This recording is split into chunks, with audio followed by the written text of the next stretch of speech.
Hello everyone, welcome to RJ smart class. मैं हूं अभिषेक अवस्थी और आज के सेशन में हम लोग जो टॉपिक डिस्कस करने वाले हैं वो टॉपिक है फैमिली एंड फ्रेंड्स, यानी कि परिवार एवं मित्र। तो चलिए शुरू करते हैं। आज का पहला प्रश्न है कि निम्नलिखित में से एकल परिवार के अधिक प्रचलित होने का जो कारण है वो क्या है। एकल परिवार यानी कि जो न्यूक्लियर फैमिली है, तो इसके अधिक प्रचलित होने का कारण क्या है। ऑप्शन आपके सामने है जनसंख्या, महंगाई, कलह की संभावना या फिर उपरोक्त सभी। तो इस प्रश्न का सही उत्तर हो जाएगा ऑप्शन डी, उपरोक्त सभी। ये सभी फैक्टर जो है ये जो है कारक है किसके, ध्यान रखेंगे, एकल परिवार के अधिक प्रचलित होने के। आपको पता है कि परिवार दो प्रकार के होते हैं, एक होता है एकल परिवार, एक होता है संयुक्त परिवार। एकल परिवार यानी कि न्यूक्लियर फैमिली और संयुक्त परिवार यानी कि ज्वाइंट फैमिली। तो ऑप्शन डी आपका करेक्ट आंसर है, याद कर लीजिएगा। अगला प्रश्न है कि किसी परिवार को निम्नलिखित में से किसके द्वारा दर्शाया जाता है।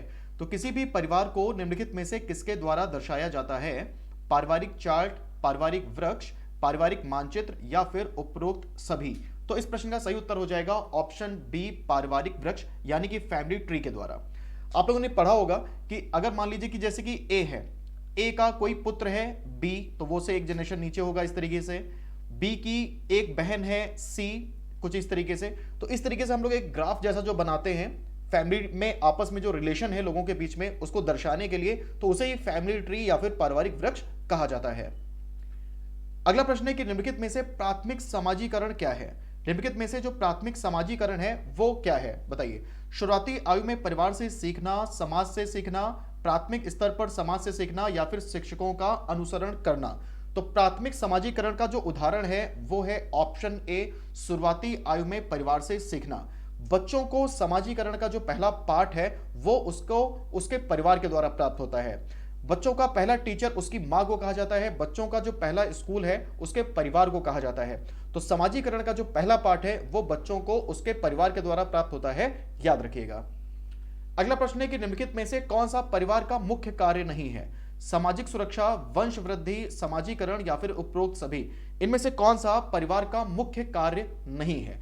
तो आपका सही आंसर हो जाएगा ऑप्शन ए, सामाजिक सुरक्षा। देखो, सामाजिक सुरक्षा के लिए आपको खुद भी अपनी तरफ से प्रयास करने पड़ेंगे। परिवार एक सीमा तक जाकर आपकी मदद कर सकता है, लेकिन उसके आगे सोशल सिक्योरिटी के लिए आपको खुद जो है अपने एफर्ट्स लगाने पड़ेंगे, ध्यान रखेंगे। जबकि वंश वृद्धि, समाजीकरण ये परिवार के प्राथमिक कार्य हैं, ये परिवार के मुख्य कार्य हैं। आपका अगला प्रश्न है कि निम्नलिखित में से कौन सा परिवार का मुख्य कार्य नहीं है। क्रीड़ा, प्रशिक्षण, स्नेह और प्रेम, आर्थिक कार्य या फिर उपरोक्त सभी। तो कौन सा परिवार का मुख्य कार्य नहीं है। तो इस प्रश्न का सही आंसर जो है वो हो जाएगा ऑप्शन ए, क्रीड़ा प्रशिक्षण। क्रीड़ा प्रशिक्षण यानी कि जो स्पोर्ट्स ट्रेनिंग है, तो स्पोर्ट्स ट्रेनिंग ये परिवार का मुख्य कार्य नहीं है। अगर किसी बच्चे के अंदर जो है किसी भी स्पोर्ट्स के प्रति इंटरेस्ट है, कोई उसके अंदर रुचि है किसी भी खेल के प्रति, वो उसमें अच्छा परफॉर्म कर रहा है, तो फिर वहां पे परिवार उसकी हेल्प करेगा। लेकिन परिवार जो है हर बच्चे को क्रीड़ा प्रशिक्षण का जो है देखे, ऐसा नहीं है, ठीक है। तो ये परिवार का मुख्य कारण नहीं है।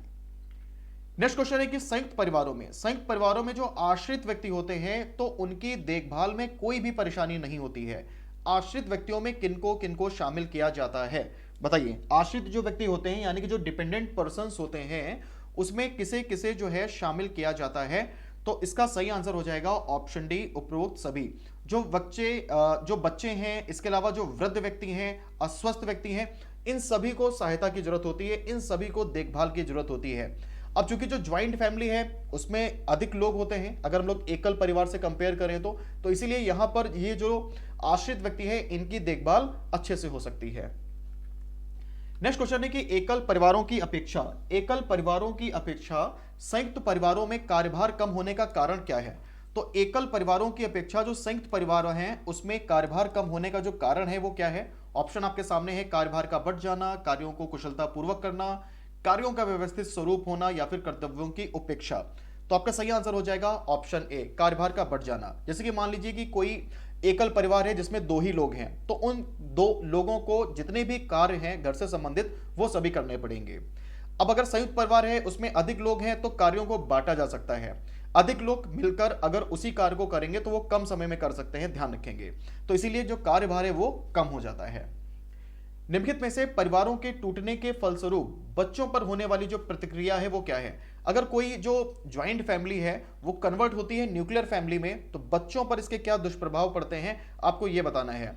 बच्चे अंतर्मुखी हो जाते हैं, बच्चों में विद्रोह की भावना का विकास होता है, बच्चे कुंठित हो जाते हैं, या फिर उपरोक्त सभी? तो इसमें आपका जो सही आंसर है वो हो जाएगा ऑप्शन डी, उपरोक्त सभी। ये सभी जो है, ध्यान रखेंगे, ये सभी जो है रिएक्शन आपको देखने को मिलेंगे। बच्चे जो है क्या हो जाएंगे, अंतर्मुखी हो जाएंगे। अंतर्मुखी का अर्थ होता है अपने में खोए रहना। बच्चों के अंदर विद्रोह की भावना का जो है वो भी पनपेगी। इसके अलावा बच्चे कुंठित हो जाएंगे, यानी कि निराशा से भर जाएंगे। तो ऑप्शन डी आपका करेक्ट आंसर है यहां पर। निम्नलिखित में से जो शारदा एक्ट है उसका संबंध किसके साथ है? तो जो शारदा एक्ट है उसका संबंध किसके साथ है? बाल विवाह के साथ है, दहेज प्रथा के साथ है, बाल श्रम के साथ है, या फिर अनिवार्य शिक्षा के साथ है? सही आंसर है आपका ऑप्शन ए, बाल विवाह। जो शारदा एक्ट है इसको इंट्रोड्यूस किया गया था हर विलास शारदा के द्वारा। किसके द्वारा किया गया था? याद रखेंगे, हर विलास शारदा के द्वारा जो है शारदा एक्ट जो है ये इंट्रोड्यूस किया गया था। इसमें लड़कों के लिए जो आयु रखी गई थी वो रखी गई थी 18 वर्ष विवाह के लिए। लड़कियों के लिए जो आयु रखी गई थी वो रखी गई थी 14 वर्ष। ध्यान रखेंगे, शारदा एक्ट में मेल यानी कि जो लड़के हैं उनकी आयु थी 18 वर्ष, और लड़कियां यानी कि जो फीमेल हैं उनकी आयु थी 14 वर्ष। याद कर लीजिएगा। आपका अगला प्रश्न है कि विश्नोई संप्रदाय किसके द्वारा स्थापित किया गया था? विश्नोई संप्रदाय किसके द्वारा स्थापित किया गया था? बी आर अम्बेडकर, भजन लाल, गुरु जम्बेश्वर, या फिर जोधपुर के राजा? तो आपका सही आंसर हो जाएगा गुरु जम्बेश्वर। आपने विश्नोई आंदोलन के बारे में जरूर सुना होगा। तो विश्नोई आंदोलन जो है इसकी शुरुआत अमृता देवी विश्नोई के द्वारा की गई थी। और जो ये आपका विश्नोई आंदोलन है, ध्यान रखेंगे, ये भारत में पर्यावरण के क्षेत्र का पहला आंदोलन है। यह आंदोलन जो है किया गया था 1731 में राजस्थान के खेजड़िली नामक गांव में, जो कि जोधपुर डिस्ट्रिक्ट में स्थित है। आपका अगला प्रश्न है कि एकल परिवार से क्या तात्पर्य है? एकल परिवार यानी कि जो न्यूक्लियर फैमिली है इसका क्या अर्थ है, इससे क्या तात्पर्य है?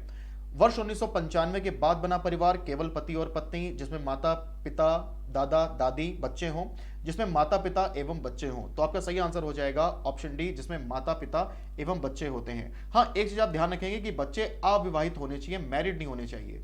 तो इसको हम लोग क्या कहेंगे? इसको हम लोग एकल फैमिली कहेंगे, एकल परिवार कहेंगे। इसको हम लोग न्यूक्लियर फैमिली कहेंगे, ध्यान रखेंगे। इसी को सिंगल फैमिली भी कहा जाता है। आपका अगला प्रश्न है कि निम्नलिखित में से सामाजिक बुराइयों का उदाहरण जो है क्या है?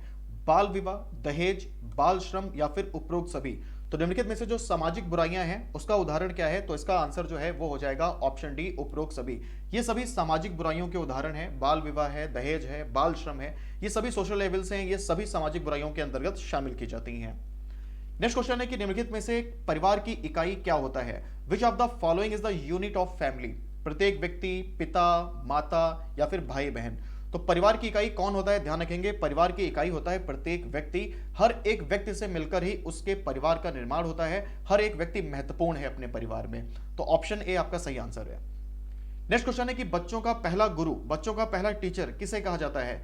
पिता को कहा जाता है, माता को कहा जाता है, दादा दादी को कहा जाता है, या फिर शिक्षकों को कहा जाता है? तो बच्चों का जो पहला टीचर है वो कहा जाता है उसकी माँ को। अब माँ को ही क्यों कहा जाता है, पिता को क्यों नहीं कहा जाता? तो इसका कारण यह है कि बच्चा जो है वो अधिक समय अपनी माँ के साथ में रहता है। जो छोटे बच्चे होते हैं तो वो अधिक समय तक अपनी माँ के साथ में रहते हैं। माँ की आदतों का प्रभाव उन पर अधिक पड़ता है, माँ से वो अधिक सीखते हैं, इसलिए बच्चों का पहला टीचर माँ को कहा जाता है। नेक्स्ट क्वेश्चन है कि निम्नलिखित में से आदर्श परिवार किसे कहा जाता है? छोटे परिवार को कहा जाता है, संयुक्त परिवार को कहा जाता है, दोनों को कहा जाता है, या फिर इनमें से कोई नहीं? तो आदर्श परिवार किसे कहा जाता है? आप ध्यान रखेंगे, आदर्श परिवार जो है वो कहा जाता है छोटे परिवार को। एक क्वेश्चन कभी कभी पूछा जाता है, क्या आदर्श परिवार एकल परिवार होता है या संयुक्त परिवार होता है? दोनों ही होते हैं। जो आपका एकल परिवार है वो भी आदर्श हो सकता है, आपका जो संयुक्त परिवार है वो भी आदर्श हो सकता है, बस उसका आकार छोटा होना चाहिए। मैं एक एग्जांपल देता हूं आपको। अगर मान लीजिए कि कोई एकल परिवार है, मान लीजिए कि कोई एकल परिवार है जिसमें एक पिता है और एक मां है और इनके 10 बच्चे हैं। अब ये एकल परिवार है, लेकिन क्या ये आदर्श है? नहीं, ये आदर्श परिवार नहीं है। और एक एग्जांपल हम लोग ले लेते हैं संयुक्त परिवार का। तो एक संयुक्त परिवार है, एक संयुक्त परिवार में एक पिता है, मां है और इनका एक बच्चा है जो कि विवाहित है और उसकी पत्नी है। ठीक है, क्या ये आदर्श परिवार है? जी हाँ, ये आदर्श परिवार है।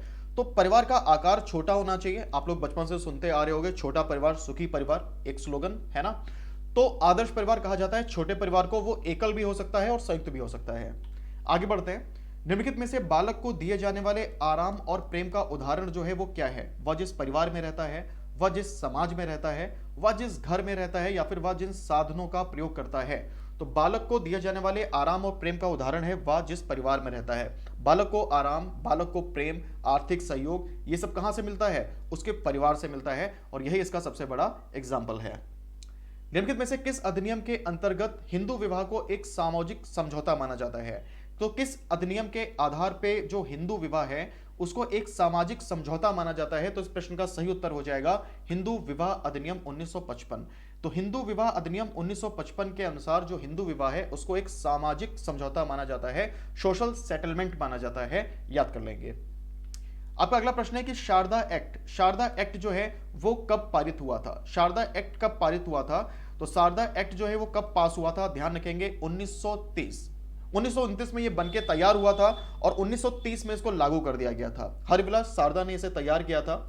1929 में ये बनकर तैयार हुआ और 1930 से इसे फाइनली लागू कर दिया गया। सही आंसर हो जाएगा ऑप्शन डी 1930। निम्नलिखित में से कौन सा कथन सही है? निम्नलिखित में से कौन सा कथन सही है? एकल परिवार में दहेज प्रथा सामान्य है, एकल परिवार में बाल श्रम सामान्य है। दहेज और बाल श्रम ये सामान्य है या फिर दहेज और बाल श्रम दोनों ही सामाजिक बुराइयां हैं? सही आंसर है ऑप्शन डी, दहेज और बाल श्रम ये दोनों ही सामाजिक बुराइयां हैं, ध्यान रखेंगे। ऑप्शन डी आपका करेक्ट आंसर है। नेक्स्ट क्वेश्चन है कि बाल विवाह निषेध अधिनियम जो है ये किस वर्ष पारित किया गया था? बाल विवाह निषेध अधिनियम जो है किस वर्ष पारित किया गया था? 2001, 2002, 2004 या फिर 2006? सही आंसर हो जाएगा ऑप्शन डी 2006। बाल विवाह निषेध अधिनियम को वर्ष 2006 में पारित किया गया था। नेक्स्ट क्वेश्चन है कि बाल विवाह जो निषेध अधिनियम है ये किस वर्ष लागू किया गया था?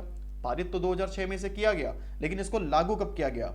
तो ध्यान रखेंगे कि बाल विवाह निषेध अधिनियम जो है ये लागू किया गया था वर्ष 2007 में। आपका अगला प्रश्न है कि निम्नलिखित में से किस परिवार के जो सदस्य हैं वो अधिक आत्मनिर्भर होते हैं? संयुक्त परिवार के, एकल परिवार के, सामाजिक परिवार के या फिर उपरोक्त सभी? तो मोर इंडिपेंडेंट होते हैं किस फैमिली के जो मेंबर्स हैं? तो आपका सही आंसर हो जाएगा एकल परिवार। जो न्यूक्लियर फैमिली होते हैं उसके सदस्य अधिक आत्मनिर्भर होते हैं क्योंकि बहुत सारे कार्यों को वो अकेले ही कर रहे होते हैं, खुद ही कर रहे होते हैं। जबकि संयुक्त परिवार में अभी आप लोगों ने पढ़ा कि वहां पे कार्यभार बढ़ जाता है। तो अधिक जो आत्मनिर्भर होते हैं इसलिए वो संयुक्त परिवार के लोग की अपेक्षा अगर आप कंपेयर करोगे तो न्यूक्लियर फैमिली यानी कि एकल परिवार में आपको ये परसेंटेज अधिक दिखेगा। सती प्रथा को रोकने के लिए सर्वप्रथम प्रयास किसके द्वारा किए गए थे? तो सती प्रथा को रोकने का जो सबसे पहला प्रयास है वो किया गया था राजा राम मोहन राय के द्वारा, और फाइनली इस पर रोक लगाने का जो कार्य है वो किया था लॉर्ड विलियम बेंटिंग ने। ऑप्शन बी आपका सही आंसर है, राजा राम मोहन राय इन्होंने प्रयास किए और लॉर्ड विलियम बेंटिंग ने इस पर रोक लगाने का कार्य किया। निम्नलिखित में से किस परिवार में महिलाओं की प्रधानता होती है? बताइए। वुमेन डोमिनेट होती हैं किस फैमिली में? पितृसत्तात्मक परिवार, मातृसत्तात्मक परिवार, एकल परिवार या फिर संयुक्त परिवार? सही आंसर हो जाएगा मातृसत्तात्मक परिवार। जो मातृसत्तात्मक परिवार होते हैं उस परिवार में महिलाओं की प्रधानता होती है। अगला प्रश्न है कि निम्नलिखित में से संयुक्त परिवार के विघटन के क्या कारण हैं? जो संयुक्त परिवार है यानी कि जो ज्वाइंट फैमिली है वो न्यूक्लियर फैमिली में कन्वर्ट होते जा रहे हैं। इसके पीछे का जो रीजन है, इसके पीछे का जो कारण है वो क्या है? औद्योगिकीकरण, जनसंख्या, नगरीकरण या फिर उपरोक्त सभी? सही आंसर हो जाएगा ऑप्शन डी उपरोक्त सभी। औद्योगिकीकरण जो है, जनसंख्या है, नगरीकरण है, ये सभी फैक्टर जो हैं, ये सभी जो फैक्टर हैं ये जो हैं मुख्य फैक्टर हैं किसके? परिवार के विघटन के, संयुक्त परिवार के विघटन के। आगे देखते हैं लुई ब्रेल का संबंध जो है ना वो किस देश के साथ है? संयुक्त राज्य अमेरिका, इंग्लैंड, फ्रांस या फिर स्पेन? जो लोग दृष्टिहीन या फिर दृष्टिबाधित होते हैं तो उनको पढ़ने में जो लिपि सहायता करती है उसको ब्रेल लिपि कहा जाता है, और ब्रेल लिपि की जो खोज है वो लुई ब्रेल के द्वारा की गई थी। तो ब्रेल लिपि जो है लुई ब्रेल के द्वारा खोजी गई, और ये जो लुई ब्रेल है इनका संबंध है किस देश से? तो इनका संबंध है ऑप्शन सी फ्रांस के साथ। अब यही जो ब्रेल लिपि है तो इसको पढ़ने के लिए, इसको लिखने के लिए इसमें कितने बिंदुओं का प्रयोग किया जाता है, कितने डॉट का प्रयोग किया जाता है ब्रेल स्क्रिप्ट में? 6, 8, 9 या 10? तो ब्रेल लिपि में जो है याद रखेंगे 6 बिंदुओं का प्रयोग किया जाता है, 6 डॉट का प्रयोग किया जाता है, और जो लोग दृष्टिहीन या फिर जो लोग दृष्टिबाधित होते हैं उनको पढ़ने में सहायता करती है ब्रेल लिपि, जरूर याद रखिएगा। सुधा चंद्रन का संबंध किस क्षेत्र से है? सुधा चंद्रन का संबंध किस क्षेत्र से है? हॉकी, भरतनाट्यम, बॉक्सिंग या फिर फुटबॉल? तो आपका सही आंसर हो जाएगा जो सुधा चंद्रन है इनका संबंध है भरतनाट्यम के साथ। ऑप्शन बी करेक्ट आंसर है, भरतनाट्यम के साथ। नेक्स्ट क्वेश्चन है कि रविंद्र जैन का संबंध जो है वो किस क्षेत्र के साथ में है? संगीतकार, राजनेता, खिलाड़ी या फिर पर्वतारोही? तो रविंद्र जैन का संबंध है संगीतकार के साथ। आप लोगों ने रामायण सीरियल जरूर देखा होगा, तो उसमें जो म्यूजिक कंपोज किया है वो रविंद्र जैन के द्वारा ही किया गया है, ध्यान रखेंगे। प्रसिद्ध संगीतकार है रविंद्र जैन। अगला प्रश्न है कि शरद गायकवाड का संबंध किस क्षेत्र से है? टेनिस, तैराकी, हॉकी या फिर फुटबॉल? तो शरद गायकवाड जो है इनका संबंध है किस क्षेत्र से? याद रखेंगे शरद गायकवाड का संबंध जो है वो है तैराकी के साथ। ऑप्शन बी आपका करेक्ट आंसर है। तो ये आज के कुछ इंपॉर्टेंट क्वेश्चन थे फैमिली एंड फ्रेंड्स चैप्टर के, परिवार एवं मित्र चैप्टर के। कितने क्वेश्चन आपके सही हुए आप कमेंट करके जरूर बताइएगा। अगर आप इसका पीडीएफ डाउनलोड करना चाहते हैं तो आप मेरे टेलीग्राम चैनल से डाउनलोड कर सकते हैं, उसका लिंक मैंने डिस्क्रिप्शन में दिया हुआ है। और इसके अलावा अगर आपको वीडियो अच्छा लगा हो, क्लास अच्छी लगी हो, तो उसको लाइक शेयर जरूर करिएगा और कमेंट करके जरूर बताइएगा कि क्लास आपको कैसी लगी। आपको पता होगा कि मैं अनअकैडमी पे भी पढ़ाता हूँ, अनअकैडमी पे मैं जो है सीटेड कैटेगरी में टॉप एजुकेटर हूँ। तो अगर आप मेरी अनअकैडमी प्रोफाइल को ज्वाइन करना चाहते हैं, अनअकैडमी पे भी आप मेरी क्लासेस करना चाहते हैं, तो मेरी डिस्क्रिप्शन में अपनी अनअकैडमी प्रोफाइल का लिंक दिया हुआ है, वहां पे जाकर मुझे अनअकैडमी पे फॉलो कर सकते हैं। बहुत सारी वहां पे स्पेशल क्लासेस होती हैं, आप उनको भी ज्वाइन कर सकते हैं। और इसके अलावा अनअकैडमी प्लस का भी आप सब्सक्रिप्शन ले सकते हैं। अनअकैडमी प्लस का सब्सक्रिप्शन लेते हैं तो आपको बहुत सारे यूनिक फीचर मिलते हैं। आपको डाउट क्लियरिंग मिलता है, फ्री टेस्ट सीरीज है, वीकली फ्री मॉक टेस्ट है, सभी टॉप के एजुकेटर्स हैं। इसके अलावा कंप्लीट बैच कोर्स आपको मिलता है, आपके एग्जाम से रिलेटेड फ्री टेस्ट सीरीज भी होती हैं। अगर आप रीट की प्रिपरेशन कर रहे हैं तो रीट का एक नया बैच कोर्स आपका 2 मार्च से स्टार्ट हो चुका है। इंडिया के सभी टॉप के एजुकेटर्स इसमें मिलकर आपको प्रिपरेशन करा रहे हैं। इस बैच कोर्स को ज्वाइन करने के लिंक मैंने डिस्क्रिप्शन में दिया हुआ है, वहां पे जाके इसको एनरोल कर लीजिए। ये है सब्सक्रिप्शन प्लान। अगर आप 1 ईयर का सब्सक्रिप्शन लेते हैं तो सिर्फ 899 आपको फीस पेड करनी पड़ेगी। और इसमें अगर अप्लाई कर देंगे आप मेरा रेफरल कोड जो कि है ABRG10, तो आपको मिल जाएगा 10% का डिस्काउंट। उसके बाद में आप 1 ईयर तक CTET, UP TET, other state के जो भी टेट एग्जाम है जैसे कि रीट और एमपी टेट वगैरह, इनकी क्लासेस भी एक्सेस कर सकते हैं। बीच में आपको कोई भी फीस पेड नहीं करनी है। और इस फीस में आपको कंप्लीट बैच कोर्स मिलेगा, पूरा बैच कोर्स मिलेगा। ये नहीं कि केवल आपको एक ही टीचर की क्लास मिलेगी, जितने भी टीचर हैं इस कैटेगरी में अनअकैडमी पे आप सभी की क्लासेस एक्सेस कर सकते हैं। अगर आप DSSB, सुपरडेट, केवीएस या फिर एपी जैसे किसी एग्जाम की प्रिपरेशन कर रहे हैं तो इसका ये सब्सक्रिप्शन प्लान है। इसमें भी अगर रेफरल कोड अप्लाई करेंगे ABRG10 तो आपको 10% का डिस्काउंट मिल जाएगा। और ये रेफरल कोड है ABRG10, इसका यूज जरूर करिएगा जब भी आपको अनअकैडमी प्लस में सब्सक्रिप्शन लेना हो। तो आज के लिए इतना ही, मिलते हैं अगली क्लास में, तब तक के लिए गुड बाय, थैंक यू।